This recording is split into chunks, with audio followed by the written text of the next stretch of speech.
नमस्कार मित्रों, आज हम लोग देखेंगे संज्ञा। संज्ञा किसे कहते हैं और संज्ञा के कितने प्रकार होते हैं, आज सभी को हम लोग जानेंगे।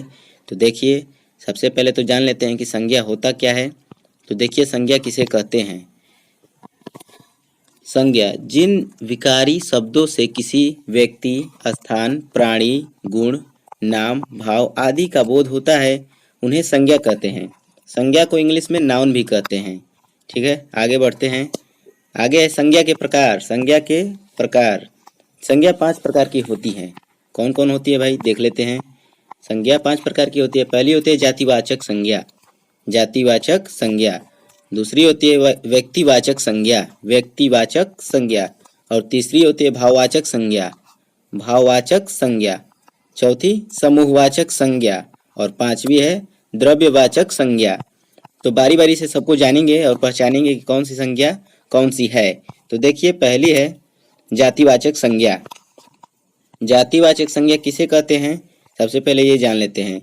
जिन संज्ञा शब्दों से किसी एक ही प्रकार की अनेक वस्तुओं का बोध होता है, उन्हें जातिवाचक संज्ञा कहते हैं।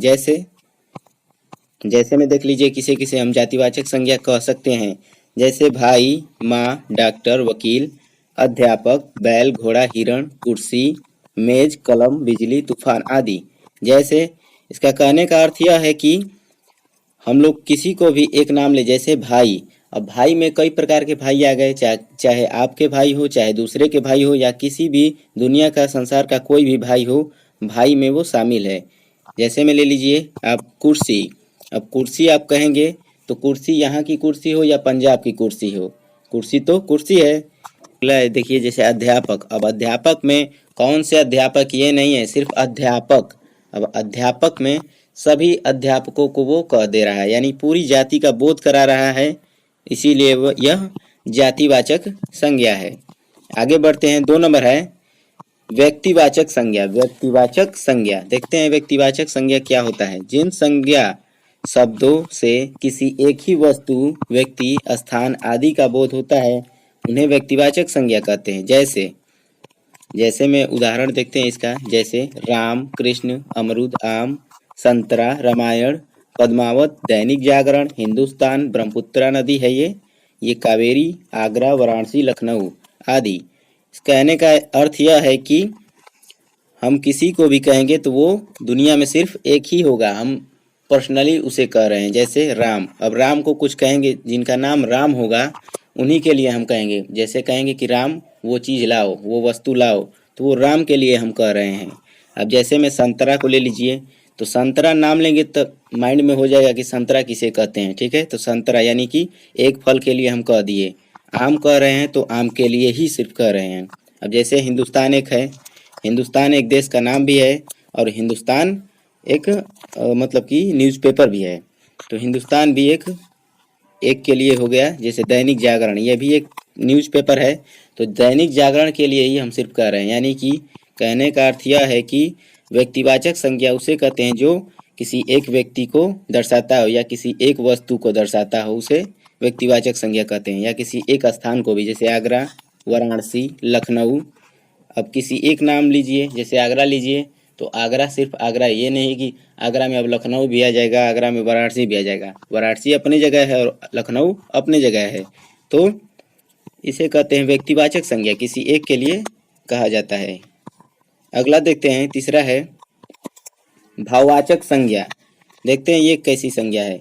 जिन संज्ञा शब्दों से किसी वस्तु के गुण, दशा या व्यापार का बोध होता है, उन्हें भाववाचक संज्ञा कहते हैं। भाववाचक संज्ञा, नाम से ही पता चल रहा है कि भाव का अर्थ होगा, जिसमें भाववाचक संज्ञा कहलाएगा। तो देखिए इसका उदाहरण क्या है। जैसे सुंदरता, बुद्धिमता, बचपन, और ये नीचे है देखिए बुढ़ापा, उन्नति, मित्रता, चतुरता। तो इसका कहने का मतलब यह है कि जिससे भाव का अर्थ है, जिससे वो भाववाचक संज्ञा कहलाता है। जैसे सुंदरता, सुंदरता भी एक भाव है। मान लीजिए आप सुंदर दिख रहे हैं, तो हम उसको कैसे कहेंगे कि यह सुंदर है, बहुत सुंदर है, तो यह इसका भाव है कि वह सुंदर है। बुद्धिमता, यह भी बुद्धिमता जो है वह उसका भाव ही है कि वह बुद्धिमान है, उसकी बुद्धिमता कितनी है। बचपन, बचपन भी भाव से ही आ रहा है कि ये अभी बचपन में है। आगे है अगला उदाहरण देखते हैं। बुढ़ापा, बुढ़ापा आ गया, लोग कहते हैं बुढ़ापा आ गया। तो बुढ़ापा भी एक भाव है जो कि भाववाचक संज्ञा में आता है। उन्नति, उन्नति में आपको मतलब मिलेगा कि आपकी कितनी उन्नति हुई है, या फिर मित्रता हो गया, शत्रुता हो गया, ये सब भाववाचक संज्ञा है। आगे देखते हैं समूहवाचक संज्ञा। तो देखिए इसमें क्या होता है, जिन संज्ञा शब्दों से एक ही जाति की वस्तुओं के समूह का बोध होता है उन्हें समूहवाचक संज्ञा कहते हैं। समूह से क्या मतलब है, समूह से मतलब है कि कोई भी चीज एक समूह में हो। तो देखिए इसका एग्जाम्पल से क्लियर हो जाएगा। जैसे कक्षा, सेना, समूह, संघ, दल, टीम, समिति, परिवार, सभा आदि। तो कहने का अर्थ यह है कि कक्षा में अब अगर कक्षा हम कहें तो कक्षा में सिर्फ एक ही लड़का नहीं होगा, कक्षा में कम से कम 10, 15, 20 या फिर 500 भी हो सकता है। यानी एक समूह में होंगे, जो भी होंगे एक समूह में होंगे। वैसे ही एक सेना है, सेना कभी भी हमारी रहती है, जैसे इंडियन आर्मी, तो वो एक समूह में रहती है। ठीक है, समूह तो एक समूह ही है। और देखिए संघ भी एक प्रकार का समूह है, किसी चीज का संघ बना लेना। और दल, ये दल वो दल, दल में भी एक समूह का अर्थ है। और टीम, टीम को तो आप जानते हैं, टीम कोई भी टीम एक समूह में ही होती है। अगर समूह नहीं रहेगा तो वो टीम कैसी। अगला देखते हैं समिति। समिति भी एक समूह का ही हिस्सा है, समूह समिति। और परिवार भी एक समूह में ही होता है। ठीक है। और सभा, कहीं भी सभा होता है तो लोगों को इकट्ठा किया जाता है। आज मतलब कि कौन सा सभा है, सो कोई और सभा है तो लोगों को इकट्ठा करके बताया जाता है कि आज ये सभा है। मतलब कि इन सभी उदाहरणों से यह मतलब कि अर्थ निकल रहा है कि सभी समूह के उदाहरण हैं।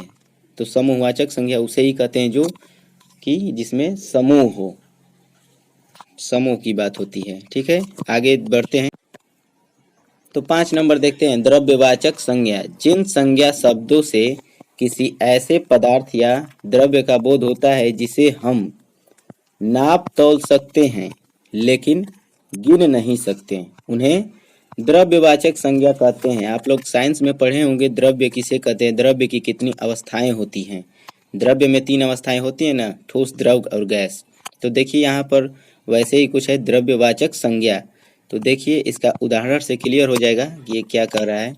जैसे सोना, चांदी, लोहा, दूध, दही, तेल, पानी, हाइड्रोजन, ऑक्सीजन आदि।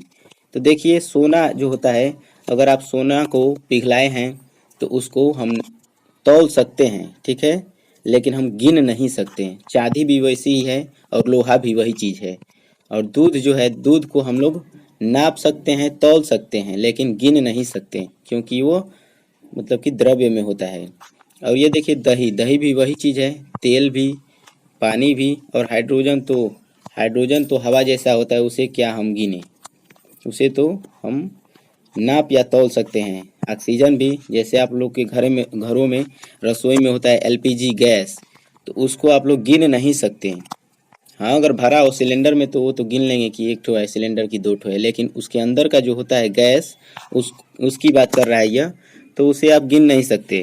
सिर्फ आप नाप या तौल सकते हैं, गिन नहीं सकते। ठीक है, तो यही होता है संज्ञा के 5 प्रकार। तो आप लोग समझ गए होंगे। जिनको नहीं समझ में आया होगा कमेंट बॉक्स में कमेंट कर कर बताइएगा ज़रूर। ठीक है।